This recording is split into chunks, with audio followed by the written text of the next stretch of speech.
스바의 여왕이 여호와의 이름으로 말미암은 솔로몬의 명성을 듣고 와서 어려운 문제로 그를 시험하고자 하여 예루살렘에 이르니 수행하는 자가 심히 많고 향품과 심이 많은 금과 보석을 낙타에 실었더라.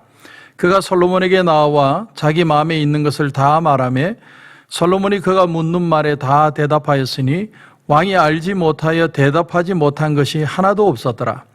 스바의 여왕이 솔로몬의 모든 지혜와 그 건축한 왕궁과 그 상의 식물과 그의 신하들의 좌석과 그의 시종들이 시립한 것과 그들의 관복과 술관원들과 여호와의 성전에 올라가는 층계를 보고 크게 감동되어 왕께 말하되 내가 내 나라에서 당신의 행위와 당신의 지혜에 대하여 들은 소문이 사실이로다. 아멘. 성경에 스바의 여왕처럼 호기심의 대상이 되는 사람도 없습니다. 여자가 왕이 되었다는 사실 그 자체가 아주 획기적인 사실이죠. 사실 성경에 보면 사사 중에 여자 사사는 있었습니다.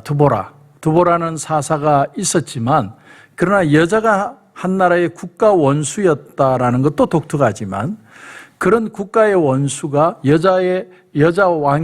여왕이 남자 왕을 찾아왔다는 사실도 아주 독특한 사실입니다. 핸델의 작품 중에는 스바 여왕의 도착이라는 작품이 있고 또 유럽의 팝 밴드 중에는 스바의 여왕이라는 그런 작품의 노래도 있습니다. 그 스바가 어디냐?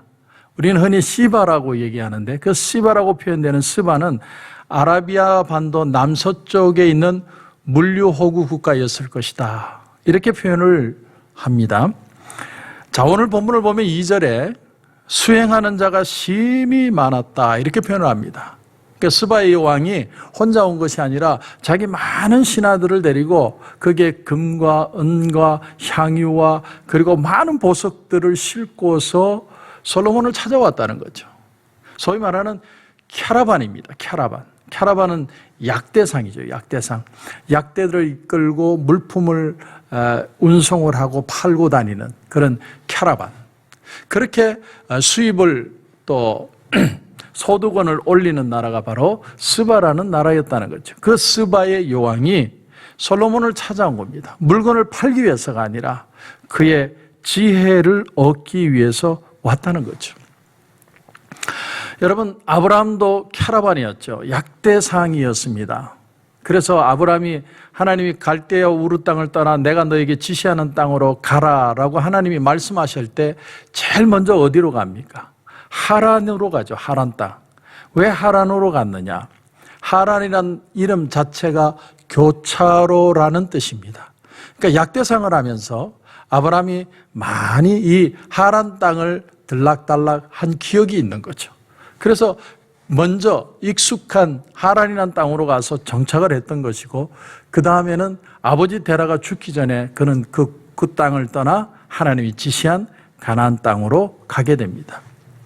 그런데 이 스바의 여왕이 인도와 동아프리카에서 이제 배로 물품을 수입을 해서 그래서 이제 캐러반, 약대 등에 실어서 다메섹이나 중동 지역에 가서 물건을 파는 사람인데 지금의 싱가포르와 같은 그런 물류호구 국가였는데 에티오피아 사람들은 그래서 시바의 여왕이 바로 자기들의 조상이다 이렇게 표현하죠. 어쨌든 그 에티오피아와 아라비아라는 나라가 그때는 같은 국가였을지도 모르죠. 왜냐하면 참 인류 문명이라는 게 참 많이 변했기 때문입니다. 바벨론도 있다가 헬라가 있다가 로마가 있다가 그렇게 많은 문화의 변천을 겪었는데 그 중에 한 나라가 바로 시바라는 나라입니다.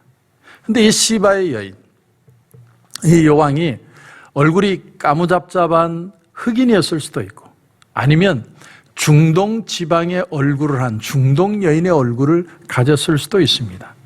아무튼 이 스바의 여왕이 장사를 하기 위하고 또 외교를 하기 위해서 온 것이 아니라 단지 솔로몬의 지혜를 듣기 위해서 지금 이 이스라엘을 찾았다는 겁니다. 어떤 정신적인 추구를 위해서 내가 정신적인 가치를 추구하기 위해서 솔로몬을 찾아왔다는 겁니다.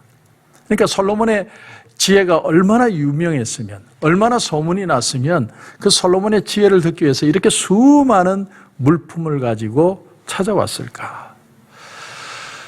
우리는 간혹 이 솔로몬의 지혜를 부러워합니다. 그렇지 않습니까? 나도 솔로몬과 같은 지혜를 가졌으면, 나도 솔로몬과 같은 그런 지식, 어떤 그런 잘 판단하는 그런 능력을 가졌다면 얼마나 좋았을까? 우리가 그런 생각을 하지 않습니까? 그러나 우리가 성경을 보면서 가장 중요한 것이 있다면 하나님이 왜 솔로몬에게 이 지혜를 주셨을까 하는 것입니다. 여러분, 열왕기상 3장 9절에 보면 솔로몬이 하나님 앞에 드리는 기도가 나오는데 이런 기도를 드리죠. 누가 주의 이 많은 백성을 재판할 수 있사오리까? 듣는 마음을 종에게 주사 주의 백성을 재판하여 선악을 분별하게 하옵소서. 그리고 그 다음 절을 보면 솔로몬이 이것을 구하며 그 말씀이 주의 마음에 든지라 이렇게 표현을 합니다. 하나님의 음성을 듣겠다. 하나님이 내게 깨달음을 주시면 그 말씀을 듣고 내 백성을 치리하겠습니다. 그런데 그 생각이 하나님의 마음에 딱 맞았다는 거죠. 여러분, 하나님의 마음에 딱 맞는 기도, 하나님이 그 기도에 대해서 응답하신 것이 그에게 지혜를 주시는 겁니다.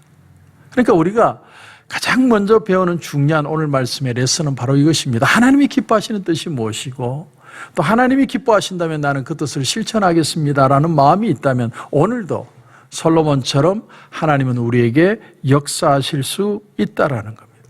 구하지 않아서 그렇지 우리가 구하고 또 그 구하는 것이 하나님의 마음에 딱 부합될 수만 있다면 하나님은 지금도 우리 가운데 역사하신다는 것이 오늘 말씀의 교훈입니다. 여러분, 우리가 너무나 잘 아는 야베스의 기도가 있죠. 야베스의 기도. 야베스가 왜 유명합니까? 내 지경을 넓혀달라고 기도한 것으로 유명하죠. 원래 그 당시에 땅이라는 건, 재산이라는 건 땅밖에 없었죠. 그 땅이라는 건 조상 대대로 물려받은 대로 사는 겁니다.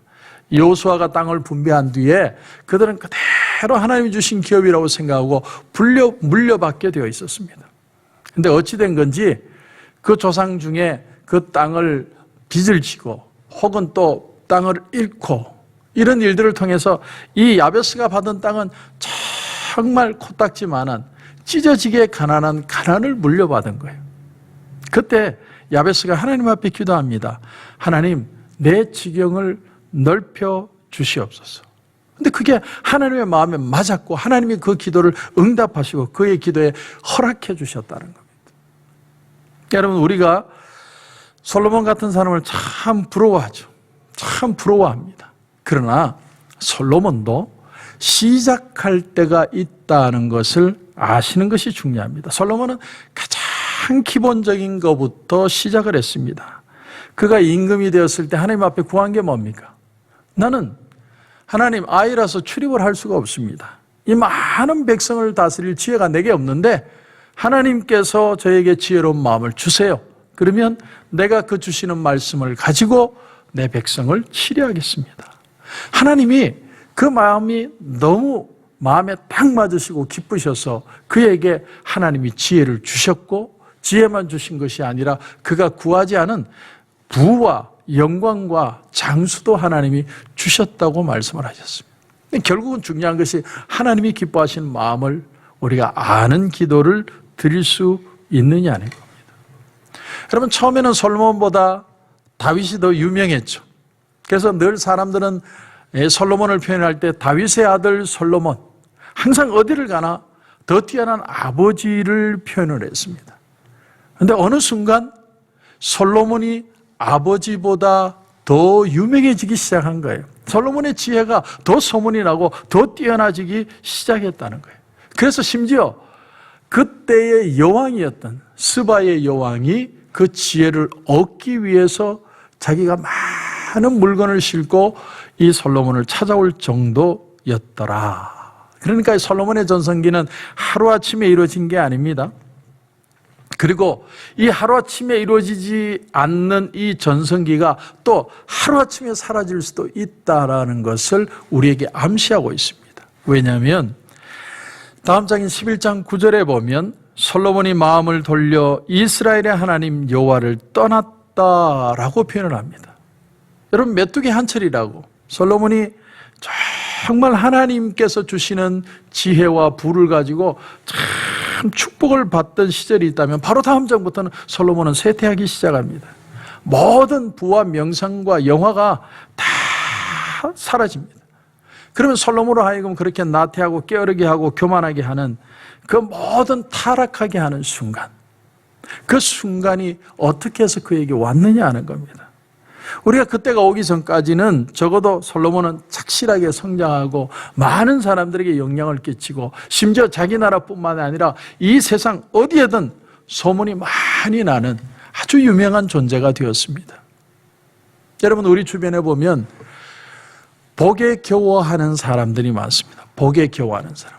복을 받는 것도 힘들지만 내가 받은 복이 너무나 커서 그 복을 가지고 안절부절하지 못하고 그 복에 어떤 마음을 주지 못하고 그 복을 불안불안해하며 살아가는 사람들이 있습니다. 여러분은 어떤 거에 익숙하세요? 내가 지금 복을 달라고 기도하는 사람입니까? 복에 겨워서 어쩔 줄 몰라 하는 사람입니까? 그렇기 때문에 오늘 본문에서 우리가 배우는 아주 중요한 교훈은 뭐냐면 내가 성공하고 내가 복을 받고 하나님의 그 축복된 삶을 사는 이것을 받는 것도 중요하지만 이것을 이루었을 때 그것을 잘 감당하고 겸손하고 온유하고 하나님 앞에 바로 행할 줄 아는 것이 더 중요하다는 겁니다. 왜냐하면 솔로몬은 10장에서 11장 한 장이 넘어가자마자 그는 쇠퇴하기 시작했기 때문에.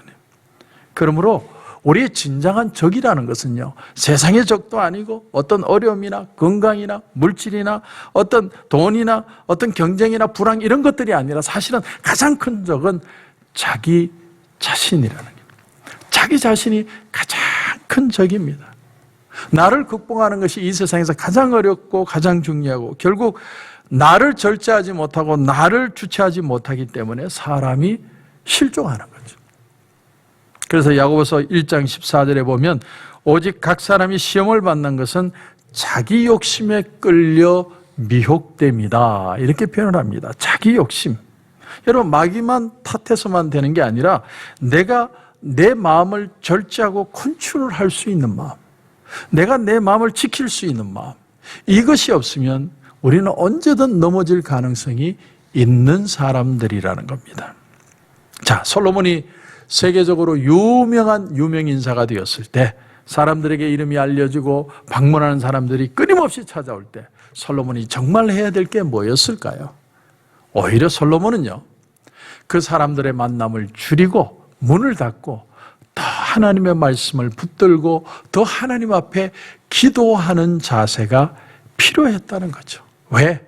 모든 복의 근원이 하나님의 말씀으로부터 왔기 때문입니다.